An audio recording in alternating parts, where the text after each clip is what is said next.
வேறு லெவலில் மாசான அமேசிங்கான எபிசோட் வந்திருக்குனே சொல்லலாம். மிஸ் பண்ணாமல் ஃபுல்லோடையும் கேளுங்க. என்ன காரணம் தெரியல, விசியான் சுத்தமாக போக மாட்டேங்குது. பார்க்குறலாம் லைக் பண்ணிட்டு பார்த்தீங்கன்னா எனக்கு கொஞ்சம் பேச வந்து மூட்டிகிட்டா இருக்கும். ப்ளீஸ் சப்போர்ட் பண்ணுங்கள் ஃப்ரெண்ட்ஸ்.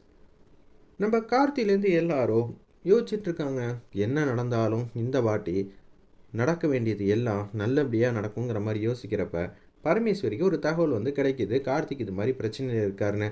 உடனே போய் சொல்லிவிட்டு காளியம்மா தான் தனியாக வந்து வர சொல்லியிருக்காங்க. காளியம்மா வந்து பார்க்குறாங்க, நான் தான் உன்னை வர சொன்ன பாட்டி, நீங்கள் எல்லாரும் சேர்த்து தானே என்னையும் என் புருஷனையும் ஊரை விட்டு ஒதுக்கி வச்சிங்க. அப்படி இருக்கிற சூழ்நிலையில் நான் எப்படி உன்னை சும்மா விடுவேன்? இந்த வாட்டி ஓம் மூலியமாக தான் இந்த திருவிழாவை நிப்பாட்டணும்னு எழுதியிருக்கு போல இருக்கு. சரியா? போன வாட்டி யாருன்னு உனக்கே தெரியும். இந்த வாட்டி நான் குறி வச்சது நீ கிடையாது. ஆனால் நீ ஏன் வசமாக வந்து சிக்கிட்ட? இது என் கையில் இல்லை அப்படின்னு சொல்லும்போது, வேணாம் காளியம்மா தப்பு பண்ணாதங்கிற மாதிரி சொல்கிறாங்க. இருப்பினும் காளியம்மா எந்த பேச்சையும் கேட்காம அதிரடியாக ஒரு முடிவு எடுத்துடுறாங்க அந்த இடத்துல. அப்போன்னு பார்த்து, இப்போ நான் எப்படி இங்கேருந்து போக போகிறேன்னு தெரியலையே, யார்கிட்டையாவது வந்து சொல்லணும்னு சொல்லிட்டு துணி எடுத்து நல்லா வந்து இறுக்கி கட்டிட்டு அப்படியே நடக்க முடியாமல் நடந்து வந்துக்கிட்டு இருக்காங்க. அப்போன்னு பார்த்து ராஜராஜன் மேலே சாமியாக வந்து சாமி ஊர்வலத்தில் வந்து ஓடி வந்துக்கிட்டு இருக்காங்க. ஒரு பக்கம் நம்ம கார்த்தியும் யோசிச்சுட்ருக்காங்க, என்ன பண்ணுன்னே தெரியாமல் நிற்கிறப்ப கார்த்திக்கு நல்லாவே தெரிஞ்சிருது, மாமா இன்னும் கொஞ்சம் நேரத்தில் வந்துடுவார், இனிமேல் பிரச்சனை இல்லை அப்படின்னு சொல்லிட்டு இருக்கிறப்ப ரேவதி வந்து திங்க் பண்ணிகிட்டு இருக்காங்க, இவ்வளோ நேரம் ஆச்சு, பாட்டியை போகும்போதே தனியாக போகாதீங்க போகாதீங்கன்னு சொல்லி நான் வந்து அடிச்சுக்கிட்டேன், ஆனால் அவங்க கேட்க மாட்டேன்ட்டாங்க, இப்போ பாட்டியை வேற காணுமே, என்ன நடந்திருக்கும் அப்படின்னு சொல்கிறப்ப கார்த்தி வந்து மாதம் வந்து நிற்கிறாங்க. ஏய் நீ வந்துட்டியா, உனக்கு எதுவும் ஆகலைல்ல? என்ன சொல்கிற ரேவதி, இப்படி எல்லாமே யாரும் எதுவும் கேட்பாங்க? இல்லைப்பா, உனக்கு ஏதோ ஒரு பிரச்சனை ஆயிடுச்சுன்னா அவங்க யாரும் வந்து பாட்டிக்கிட்ட வந்து சொன்னாங்க. என்னது பாட்டிக்கிட்டியா? பரமேஸ்வரி பாட்டிக்கிட்டியா? ஆமாம் சொன்னாங்க. அவங்க எல்லாரும் பாட்டியை தந்திரமான முறையில் வர வச்சுருக்காங்க. அவங்க போய் கூட ரொம்ப நேரம் ஆச்சு, எந்த இடத்துல வர சொன்னாங்கன்னு தெரியுமா அப்படின்னு சொன்னேன். பாட்டி அதெல்லாம் எதுவும் சொல்லலை, ஆனால் எனக்கு கொஞ்சம் கவலையாக இருக்குது, நீ போய் பார்க்குறியா? பாட்டி கூட எதுவும் தெரியாதுன்னு தான் நினைக்கிறேன் அப்படின்னு நம்ம ரேவதி வந்து கெஞ்சிக்கிட்டு இருக்காங்க கார்த்திகிட்ட. சரி சரி நீ எதுக்கும் கவலைப்படாத, நான் போய் பார்க்குறேங்கிற மாதிரி சொல்லிட்டு இருக்கிறப்ப ஒரு பக்கம் நம்ம ராஜராஜன் வந்து வேக வேகமாக வந்துக்கிட்டு இருக்காங்க. வந்துக்கிட்டு இருக்கிறப்ப அதுக்கு பக்கத்தில் தான் நம்ம பரமேஸ்வரி அம்மா நடந்து வந்துக்கிட்டு இருக்காங்க. இந்த வாட்டி என்ன நடந்தாலும் திருவிழா நல்லபடியாக வந்து நடக்கணும், இது கண்டிப்பாக நடந்தே தீரணும், நான் பார்க்கணுன்னு ஆசைப்பட்டேனே, கடைசியில் ஏன் மூலியமாகவே இங்கே எல்லாத்தையும் தலைகீழ ஆக்கிட்டாங்களே அப்படின்னு சொல்லி உச்சகட்ட கோபத்தில் வந்து இருக்காங்க நம்ம பரமேஸ்வரி அம்மா. ஐயா முருகா, எந்த விதத்துலேயும் பிரச்சனை வரக்கூடாதுன்னு சொல்லி நான் உனக்காக காசெல்லாம் முடிஞ்சு வச்சேனே, இப்போ என்னாலேயே பிரச்சனை வர அளவுக்கு நீ நடந்துக்கிட்டேயாயா? என்னையா இதுவும் உன்னோட திருவிளையாடலா? தயவு செஞ்சு இந்த வாட்டி எந்த விதமான தடங்களும் இல்லாமல் எனக்கு என்ன ஆனாலும் பரவாயில்ல, ஆனால் கும்பாபிஷேகம் நல்லபடியாக நடந்தே தீரணும், இந்த வாட்டியும் தள்ளி போயிடுச்சுன்னா அதுக்கான பார்க்குற சக்தி எங்களுக்கு கிடையாதுயா அப்படின்னு பரபரப்பாக வந்து யோசிச்சுட்டு இருக்காங்க நம்ம பரமேஸ்வரி அம்மா. கார்த்தியும் மயில் வாகனமும் தேடிட்டு இருக்காங்க. இது எல்லாத்துக்கும் காரணமானவங்கள சும்மா விடக்கூடாது, என்ன நடந்திருக்கும், இதே மாதிரி தானப்பா நவீனையும் இவங்க அழைச்சிட்டு போனாங்க, கடைசியில் எங்கே இருக்காங்கன்னே தெரியலையே, இப்போ நம்ம என்ன செய்ய போகிறோம் அப்படின்னு சொல்லிட்டு இருக்கிறப்ப பரமேஸ்வரி அம்மாவுக்கு என்ன ஆச்சு ஏதாச்சுன்னு தெரியாமல் இந்த பக்கம் ரெண்டு வில்லன்களும் வந்து பேசிகிட்டு இருக்காங்க, சிவனாண்டியும் முத்துவேலும். ஆஃப் பண்ண பார்த்து, என்னம்மா காளியம்மா நடந்தது என்ன, நீ பாட்டப்பட்டியா? என்னது நான் பாட்டப்பட்டேனா? நான் போன காரியத்தை நல்லபடியாக முடிச்சுட்டு வந்திருக்கேன், அங்கேயே இருந்துட்டு வரணும்னு தான் நினச்சேன், அங்கேயே இருந்துட்டு வந்தா நம்ம தான் காரணம்னு தெரிஞ்சிடும்ல, இனிமேட்டு நம்ம இங்கே இருக்க வேணாம், நம்ம மாட்டுக்கும் போகலாம்.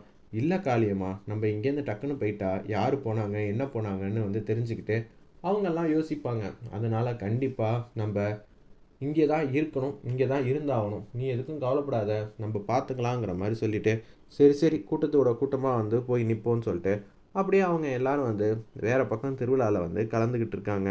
அந்த இடத்துல எது எப்படியோ சித்தி, இந்த வாட்டி நம்ம சாதிச்சிட்டோம், எனக்கு சந்தோஷமாக தான் இருக்குது, முனியாண்டி தான் சொதப்புன்னு சொதப்பிட்டாப்புல, பரவாயில்ல, நம்ம எப்படியோ வந்து நடத்த விடக்கூடாதுன்னு நினச்சோம், அதே மாதிரி நடந்துருச்சா, நம்ம பார்த்துக்கலாம், எதுவாக இருந்தாலும் இனிமேட்டு இந்த விஷயத்தை பற்றி யாரும் எதுவும் பேசக்கூடாது, நடக்கிறதெல்லாம் நேரில் வந்து பார்த்துக்கலாம் அப்படின்னு சொல்லிட்டு யோசிச்சுட்டு இருக்கிறப்ப பாட்டின்னு நம்ம கார்த்தி வந்து கத்திக்கிட்டே மாசாக வந்து வந்துட்டு இருக்காப்புல.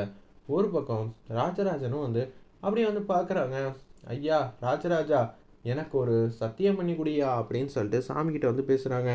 இந்த வாட்டி கண்டிப்பாக எல்லாமே நல்ல விதமாக வந்து நடந்துடணும் அப்படின்னு சொல்கிறப்ப தனியாக விட்டுட்டு போக மனசு இல்லை. இப்போ நான் இந்த இடத்துக்கு கார்த்தியை வந்து வர வைக்கிறேன்னு சொல்லிட்டு வேக வேகமாக வந்து அந்த இடத்துல நம்ம ராஜராஜன் வந்து ஓடுறாங்க. என்ன, உன் பாட்டியை தேடுறியா?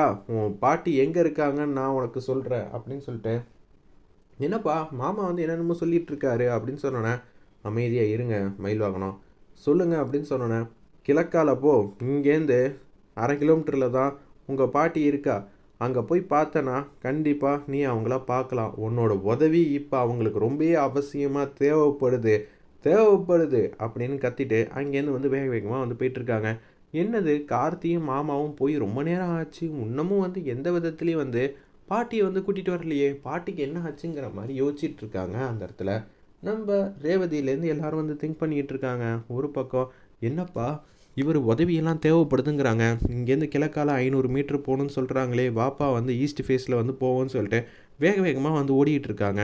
அருமையாக இருந்துச்சுன்னே சொல்லலாம் அந்த சீன்லாம். அப்போன்னு பார்த்து வேக வேகமாக வந்து போகிறாங்க.